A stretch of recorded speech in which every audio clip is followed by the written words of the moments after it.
बिस्मिल्लाहिर्रहमानिर्रहीम। अस्सलामुअलैकुम। हानियाज़ homemade recipes में आप सबको करते हैं खुशामदीद। उम्मीद करती हूँ कि आप सब खैरियत से होंगे और हमारी अल्लाह ताला से यही दुआ है हम और आप जहाँ जहाँ भी हैं अल्लाह ताला हम सबको अपने हिफ्ज़-ओ-मान में खैर व आफ़ियत के साथ रखें, आमीन। आज हमारे किचन में बनने जा रहा है बहुत ही मज़ेदार सा ज़िंगर बर्गर, और मैं आपको ज़िंगर बर्गर बनाना बताऊँगी घर के मसालों से आप किस तरह आसानी के साथ ज़िंगर बर्गर बना सकते हैं। चलते हैं इसके इंग्रेडिएंट्स की तरफ। यहाँ मैंने लिया है 12 पीस मैंने लिए हैं चिकन के, और चिकन को इस तरह से मैंने पार्चों में करवा दिया था। या आप अपने चिकन जिससे भी आप लेंगे उसे आप बता दें, वो आपको बना के दे देते हैं, आसानी के साथ ये पीस बन जाते हैं। इस तरह से मैंने ये पीस बना लिए हैं। इसमें जाएगा नमक हस्बे ज़ायका जाएगा। 4 टेबलस्पून मैंने इसमें लिया है चिली सॉस। 2 टेबलस्पून भर कर हम इसमें लेंगे अदरक लहसुन का पेस्ट। 1 टेबलस्पून हमने लिया है काली मिर्च का पाउडर। यहाँ मैंने लिया है 2 टेबलस्पून भरकर हरी लाल मिर्च का पेस्ट, ये जो हरी पतली वाली लाल मिर्च होती हैं उनका पेस्ट है। 4 टेबलस्पून हमने इसमें लिया है सोया सॉस, और यहाँ मैंने लिया है 1 टीस्पून मैंने लिए है लाल मिर्च का पाउडर, और 1 टीस्पून हमने लिया है यहाँ पर कुटी लाल मिर्च। मसाले आप अपनी मर्ज़ी से भी रख सकते हैं, अगर आपको ज़्यादा स्पाइसी चाहिए तो आप ज़्यादा स्पाइसी ले लीजिए। मैं अपने हिसाब से बना रही हूँ, अपने हिसाब से टेस्ट रख रही हूँ, आपने जितना लेना है आप उसके हिसाब से बना लीजिएगा। चलते हैं इसकी मैरिनेशन की तरफ। यहाँ मैंने हस्बे ज़ायका नमक ले लिया है। ये मैंने ज़िंगर बर्गर के लिए पार्चियों का करवाया है, आप भी इसी तरह के लीजिएगा। अगर आपको थाई पीस मिल जाए तो बहुत अच्छा हो जाएगा, क्योंकि उससे टेस्ट बहुत अच्छा आता है। यहाँ मैं इसमें सोया सॉस डाल दूँगी, चिली सॉस डाल देंगे, अदरक लहसुन का पेस्ट ये ज़रा अच्छा खासा लीजिएगा, क्योंकि इसमें ज़्यादा जो आप बाज़ारी खा रहे होते हैं उसमें जो आपको टेस्ट आता है वो ज़्यादा लहसुन का होता है। काली मिर्च ये मैंने ली है कुटी लाल मिर्च और लाल मिर्च। अब इन तमाम चीज़ों को मैं अच्छी तरह से आप अपने हाथों को धो लीजिएगा, हाथों की मदद से मिक्स कर लूँगी, और मिक्स करके मैं कम से कम इसे 4 से 5 घंटे के लिए मैरिनेशन के लिए रखूँगी। फिर उसके बाद मैं आपको बताऊंगी कि हमने किस तरह से इसका ज़िंगर बनाना है और क्या क्या चीज़ें आगे इसमें इस्तेमाल होंगी। फ़िलहाल मैं इसको अच्छी तरह से तमाम चिकन को मसाला लगा के रख रही हूँ। अल्हम्दुलिल्लाह हमारी चिकन जो हमने मैरिनेट करके रखी थी इसे 4 घंटे हो चुके हैं, मैंने ये निकाल ली है। अब हमने करना क्या है, यहाँ मैंने एक खुले बर्तन में मैदा लिया है। मैदा आपने इसमें अच्छा खासा लेना है, काफ़ी सारा मैदा। मैदे के अंदर मैंने हस्बे ज़ायका नमक, 1 टीस्पून काली मिर्च और 1 टेबलस्पून मैंने इसमें कुटी लाल मिर्च डाली है, और इन तमाम चीज़ों को मैं अच्छे से मिक्स कर लूँगी मैदे में। तेल मैंने गरम करने के लिए रख दिया है, और तेल इसमें तेज़ गरम होगा। अब हमने करना क्या है, यहाँ मैंने लिया है ये पानी, नॉर्मल टैप वाटर है, ये नॉर्मल पानी हमने लिया है, ये मैंने साथ ले लिया है।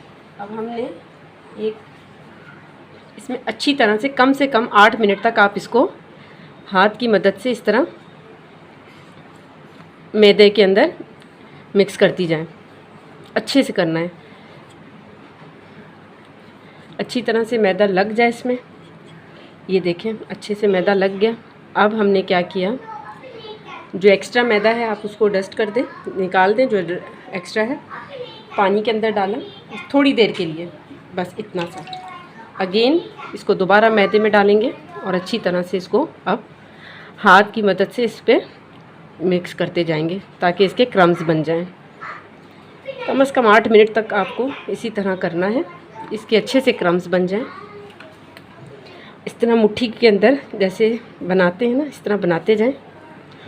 ऑयल तेज़ गरम होना चाहिए आपका। ये देखें, एक दफ़ा और कर देते हैं ताकि इसके अच्छे से क्रम्स बन जाएं। अच्छी तरह से इसके हाथ की ग्रिप्स बनाइएगा।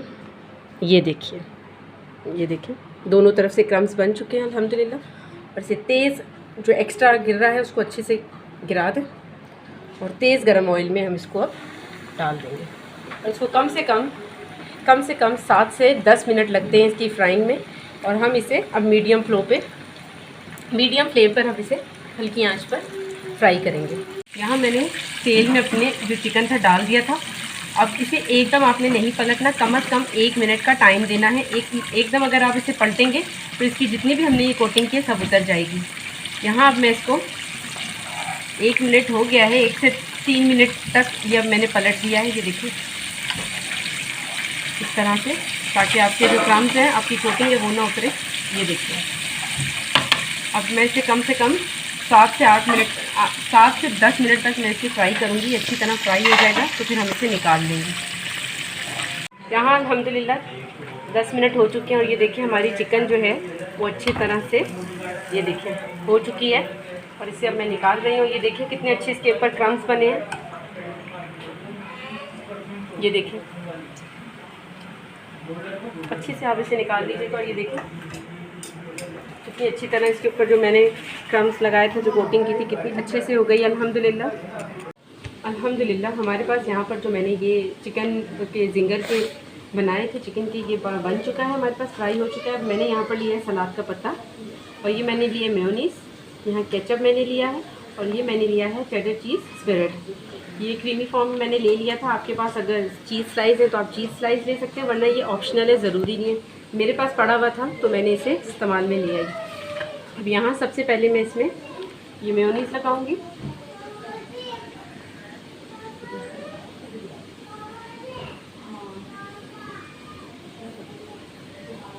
अच्छी तरह से यहाँ मैंने मेयोनीज़ लगा दी। अब मैं इसमें केचप का डालूंगी।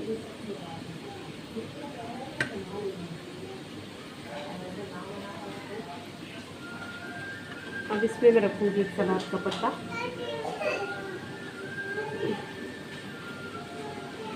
इस तरह से, और इसमें मैं एक चिकन का पीस रख लूँगी अपना, जो मैंने ये रखा था, इस तरह से।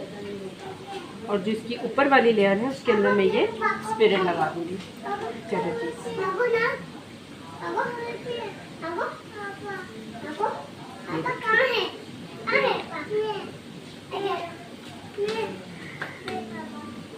ये मैंने यहाँ लगा दी सारी, और इसे मैं इस तरह से ऊपर से बंद कर दूँगी और इसी तरह मैं अपने तमाम जिंगर बर्गर बना लूँगी। अल्हम्दुलिल्लाह हमारे आज के ज़बरदस्त मज़ेदार से जिंगर बर्गर्स तैयार हैं और आप भी इसे अपने घर में ज़रूर बनाइएगा। मैंने यहाँ इसे बहुत कम और घर के ही स्पाइस से बनाया है और मेरी यही कोशिश है कि मैं आपको आसान से आसान खाना बनाना सिखा सकूं, ताकि आप अपने घरों में आसान तरीके से कम इंग्रेडिएंट्स में मज़ेदार चीज़ें बना सकें। और अगर आपने मेरे चैनल को सब्सक्राइब नहीं किया तो मेरे चैनल को सब्सक्राइब कर दीजिए, और अगर आपको मेरी वीडियोस पसंद आ रही है तो इसे लाइक कर दीजिए। अपना रखिएगा बहुत सारा ख्याल। इस रमज़ान आप हमें अपनी दुआओं में याद रखिएगा और जिंगर बर्गर की ये रेसिपी ज़रूर ट्राई कीजिएगा।